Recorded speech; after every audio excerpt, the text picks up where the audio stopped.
Welcome back to Football Fundits. We know we took a long break, but we're back now. This is our first official episode with Spurs India after we announced our tie-up. We have Alok with us, who's been with us for a couple of our videos representing India Spurs. Harsh also joins us for this video. He is a Spurs fan, originally from Varanasi, right now currently in Bangalore. Welcome to the show. Welcome to the show, Harsh, and welcome back, Alok. Guys, Spurs has done well. Alok, I'll first direct it to you. No meltdown from Mourinho. The players came in. You've had a good enough run. You're second in the Premier League currently. You navigated a tough Europa phase as well. So, are you content with where Spurs are, or pleasantly surprised that nothing worse happened, nothing bad happened, and there's not much Mourinho-ridden stuff in the press anymore? It's all United and Rashford and Arsenal. Mourinho's gone under the radar.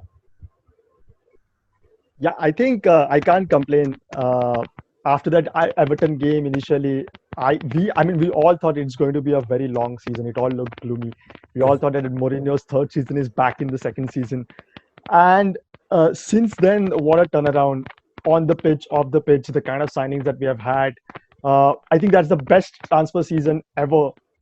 If I think about Tottenham going back to about 30, 40 years. Uh, After that, the kind of performances that we have put on the pitch, Southampton after those first 45 minutes, the way we blew teams off. It could be United, Southampton. We played really well against West Ham before those. We let those three goals in, and after that, the teams that generally naturally tend to sit back and try to play for the draw or attack in the last 10 minutes, something of that sort. We managed those games pretty well as well and getting those wins. So I think we have exceeded expectations in all departments. And like you rightly said, Mourinho, I mean, I'm glad that it's not United's Mourinho that we have gotten. We have gotten that Porto Mourinho back, or Inter Milan Mourinho, or Real Madrid Mourinho. So It's Mourinho. You never know, man. It's never say never. You never yeah, say I think never. it's a match. It's match made in heaven. With Tottenham, you never know which team is going to turn up. With Mourinho, you never know which Mourinho is going to turn up. So I think it's a match made in heaven. Fair enough, but when it comes to the United game, I would like to clarify that the Man of the Match award and the Oscar and all the accolades should go to Lamela for that one. But yeah, fine. Kane and Son have been doing well. You know, uh, Talking about Kane and Son, and then your Europa run. Harsh, you all balanced off all of this with the Europa run as well. You had the hard qualifying for the Europa as well. But Kane and Son have carried this side through. Defensively, those mistakes were there in the start. They're seeming to get ironed out bit by bit. But tell me about what you thought about Spurs coming to the season. And do you echo Alok's sentiment that do you think that you are pleasantly surprised, or you thought, nahi, ye season hone wala hai aise? I am a bit pleasantly surprised. I didn't think like we will be winning so many games. At least we won't. I didn't think we will be dominating so much against United. Albeit the 15. I'll take the 15-20 minutes of domination over the scoreline any day. But yeah, so the Europa run has been difficult. We have had very close encounters thus far, especially the first game that we played, the first knockout playoff game, which was a knockout game. Yeah. We were around 15 minutes away from going out even before entering the group stage. So yeah, it's been difficult. The Son Kane partnership, as you already mentioned, has been carrying us through, has been blowing away teams. Yeah, so far so good, but the tough fixtures are lining up in the coming month. Yeah, talking more about Son and Kane before we bring up the fixtures that is to be. It's a tough fixture run coming up for Spurs now, right? Look, Alok, they played West Brom, Brighton, Burnley, West Ham. United were the tougher one there, but they blew past that somehow. It was a miracle, if you ask me. Newcastle, right? Now you have City, Arsenal, Chelsea, a reprieve with Palace, then Liverpool, Leicester, Wolves. Tough run. The one which will prove Mourinho and Spurs' metal finally to shake off that tag, right? That they will always buckle under pressure tag. And Kane and Son will be pivotal to that, right? So first tell me about, do you think that yes, the test is when they are going to meet the eye test, they are going to this time deliver, they're going to push these sides aside and get that win? Because you have the players in form and the backups for those players to now carry that mantle a bit, right? So yeah, so the moment the fixtures were announced, we knew that whatever starting from this Saturday, from City till the Boxing Day fixture that we have against Wolves, we have the toughest fixtures coming up. It can work out the best way possible or the worst way possible, because if you're winning games, any player would want tough fixtures to come, quickly, as quickly as possible, so that you are in that momentum. It all depends on the first two fixtures that we have: City, then we have a Europa fixture, and then we have Chelsea. If you win all these three games, I think we'll be pretty good for the next 1 month, because the momentum will be created anyway. If we're not doing well in the first 2-3 games, then that's a problem for me, and then the team will start getting that pressure. Having said that, you look at the teams that we're going to play in this tough fixture. We have City, we have Liverpool, we have Arsenal. I don't think that these teams are doing really well in this season. City haven't scored more than one goal in the last 5 games. Liverpool is ridden with injuries. Arsenal, they're just not the Arsenal that we expected them to be. Looking at the table, I think we should have been 4 points better off. That dodgy penalty against Newcastle and what happened against West Ham, I think we were stripped off by 4 points at least. So if you consider all of that, and if you consider how well we have actually been in the first 6-7 games, I do think that we can do something which we haven't done before, which is like at least see games out. And Mourinho is the best person to do that. Score a goal, see games out. Like you mentioned, Kane and Son, they have been phenomenal. We have Bale. We have good backups for each and every player that we have in the starting 11. So I think probably we can do well, but I'm just not sure yet. I would rather take one game at a time, and I would rather focus on City for now. Fair enough. We will talk about Kane and Son a little bit after this. Harsh, are you as optimistic as Alok that you could get results against all of these sides? Or there is a part of you which is like, nah, let's just wait for it. Let's be a little calm about this. This is a real test, and let's see what happens after the City game. Because yes, like he said, Man City have been poor themselves. Sterling has not really clicked too much this season. KDB has been injured. Aguero has been missing. Jesus has been in and out. The defense was shaky. They've had injuries there as well. They have some of those problems coming into this game. Do you see optimism the way Alok is seeing it? Do you see, maybe your draw is still good enough, and let's see how it goes? No, so I am never as optimistic as Alok is. So there is a side of me which thinks that maybe this game is a game where Mourinho might think, okay, he has to put a stamp on this side and prove his doubters wrong by controlling a game against a City side which is not that good as it has been in the years before. But there's a side of me which thinks, okay, there's a City game, we are going to get blown away easily. Maybe by VAR we might get saved by their 90th minute winner might get chalked off, as it has been in our matches previously. In the UCL games, right? So I am a bit torn on, and the league game. Yeah, so, but in the UCL game and in the league game. You're battling the true Spurs fan in you from all the pain you've seen in the last 10 years versus some of the luck you're finally seeing in the last 1 year finally coming to you. Maybe the universe is giving you guys something for all the shit that you're taking for the last so many years, right?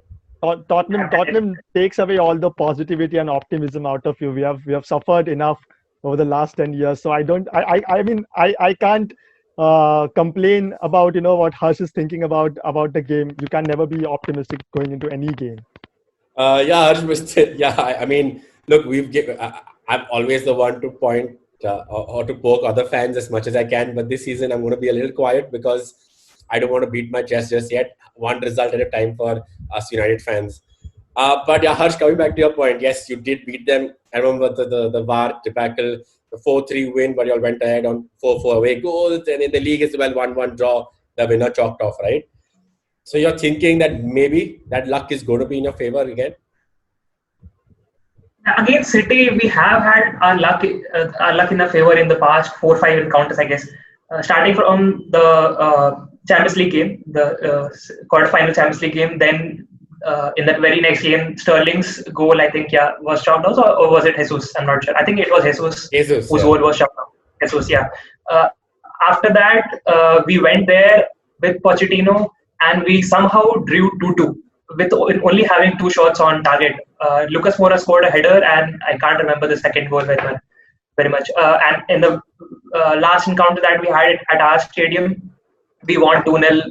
Bergwijn scored and Son scored, but they had a man down around 60th minute. So we have had our luck, a fair share of luck against City, and they have been really unlucky. They have dominated all those games and maybe have deserved to win by at least a margin of 2 goals or let's say one, but they haven't had. So we have been their bogey team of late, but with City and with especially with Spurs, you never know what might happen.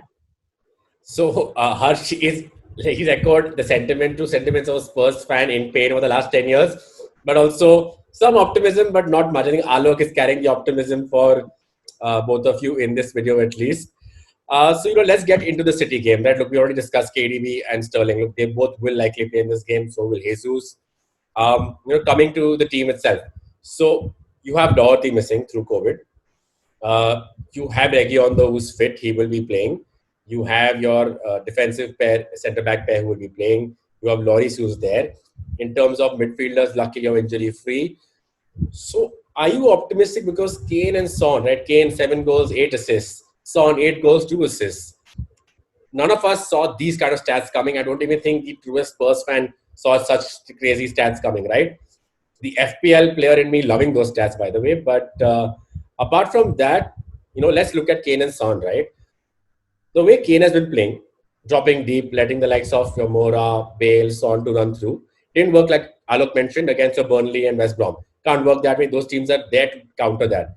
But against the City, do you think Son actually might be the pivotal point there? And, let's get into the lineups as well. Do you think that he'll play with a single pivot or he'll stick to a double pivot? Yeah. So if you ask me, I still think that Højbjerg is the only player who might play there. For some reason, I can see Højbjerg and Sissoko both starting, especially because I don't think Mourinho trusts Aurier that much. And if you've been watching Sissoko play, he plays to the right of that defensive midfield pairing, and he covers for the right back. He moves to the right back position, and when the Aurier is upfield. So I think Sissoko might start. In that case, I think one of Lo Celso or Ndombele might not play. Ndombele, we heard that he was kind of injured for the last 1 week, and he's recovering from an injury. Lo Celso had a brilliant game for Argentina the other day, so we might never know which of these two will play. Surprise would be, I think, if Lamela is fit, I'll see Lamela starting over Bale for some reason.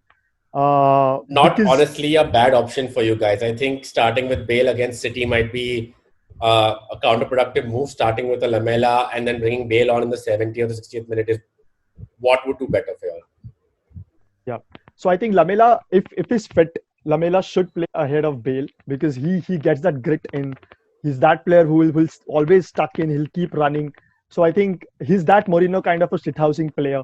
So I think having him on the pitch is going to be a massive boost. Coming back to say Kane and Son, like I said, Sane and Con. That's how they have been interchanging their roles. Kane has been playing that role for a while now under Pochettino. You must have seen when he doesn't get the ball enough, he starts dropping deep because he doesn't like to be stayed out of the game. So he drops deep whenever he doesn't get the ball. What he's currently doing is even when he's getting the ball, he's dropping deep to create some spaces for our wingers to come back in. I think that's Mourinho's intelligence, where he's just added an end product to that aspect of his game. He's everywhere. Kane is our best defender, our best midfielder, our best attacker. That's how good he is. So I think with Lamela, Son, and Kane starting, we have a very, very good chance of getting a good result against the City. Harsh, do you agree with that lineup? Do you see Mourinho lining up differently? Looking at the fact that Sterling could play, KDB, Gundogan in there, Jesus, Mahrez, a lot of pressure. And again, Spurs are looking solid defensively now, but again, the test was against Burnley and West Brom.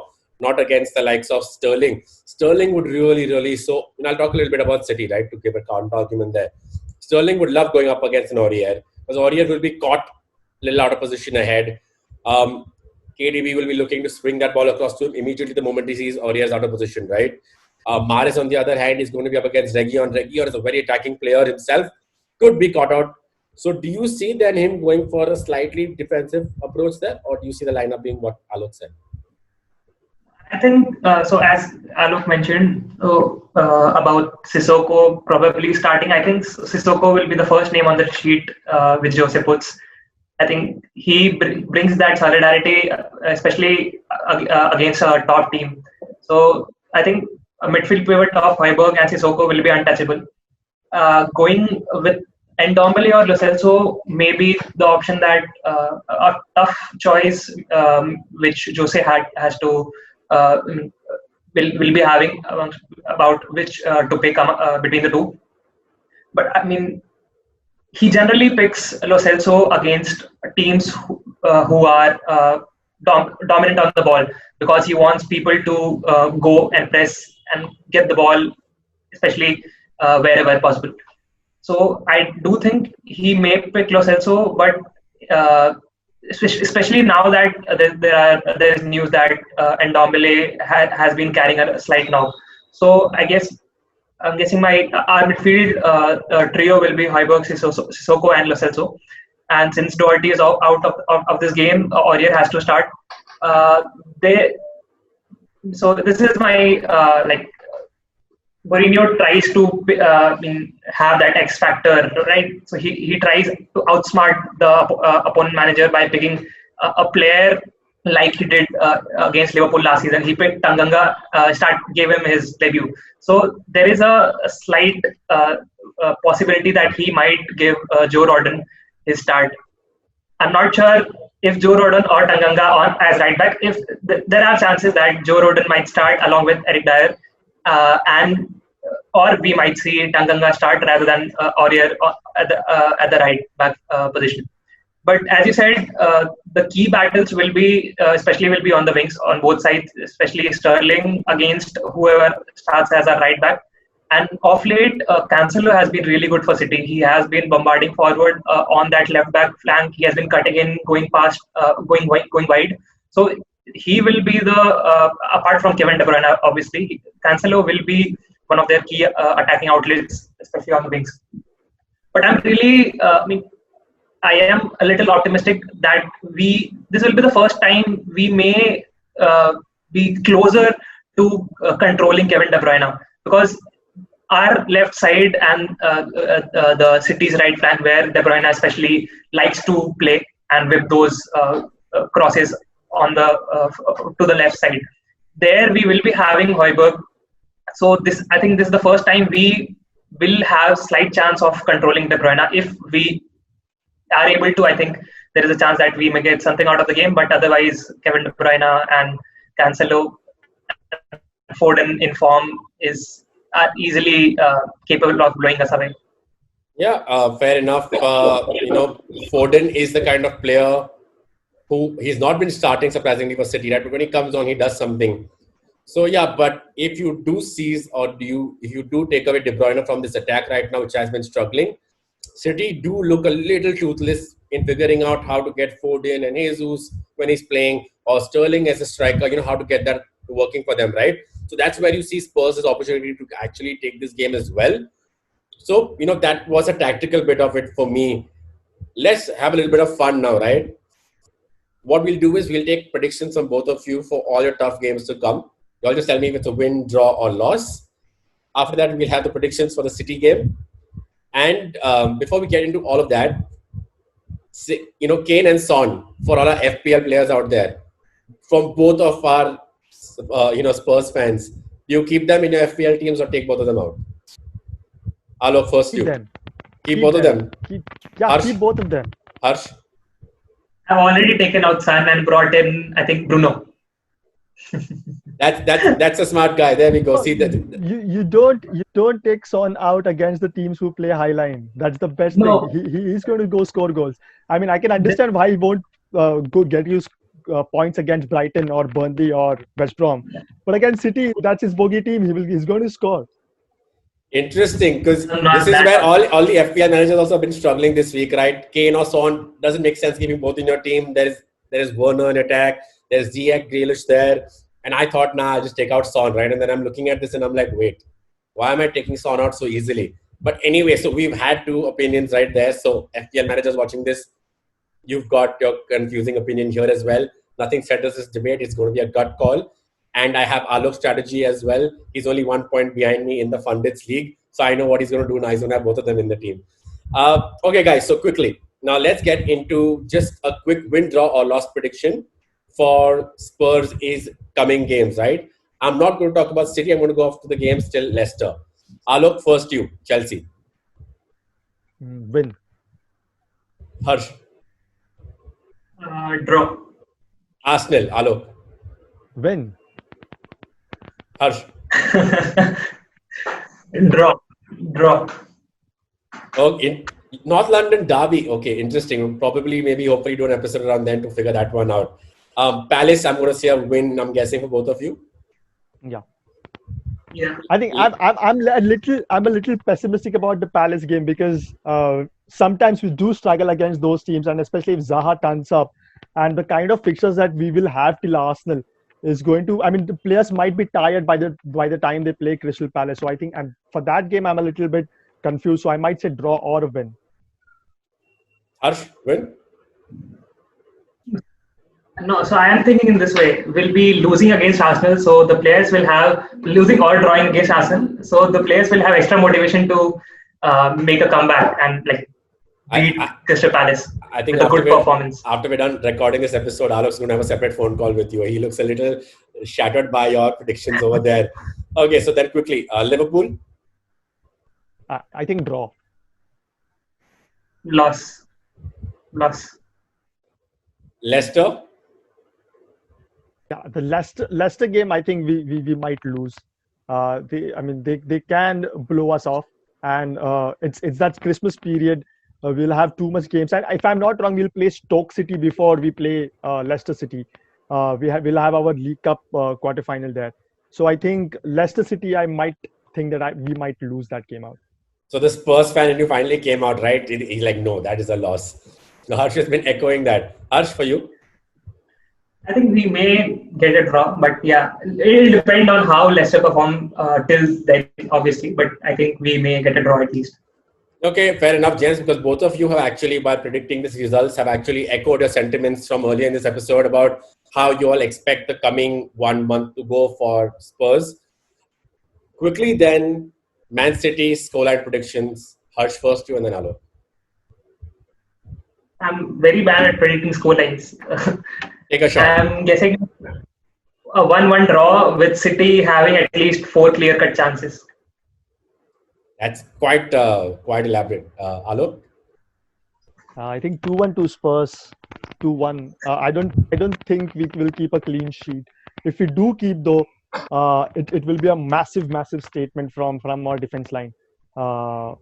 Like you rightly mentioned, we have been really good, solid. We have been solid defensively. I just had a message to receive, and we have scored the least number of goals per 90 minutes this season. Most of those goals have come from penalties, corner kicks, free kicks, some dodgy decisions. Hardly any goal from an open play.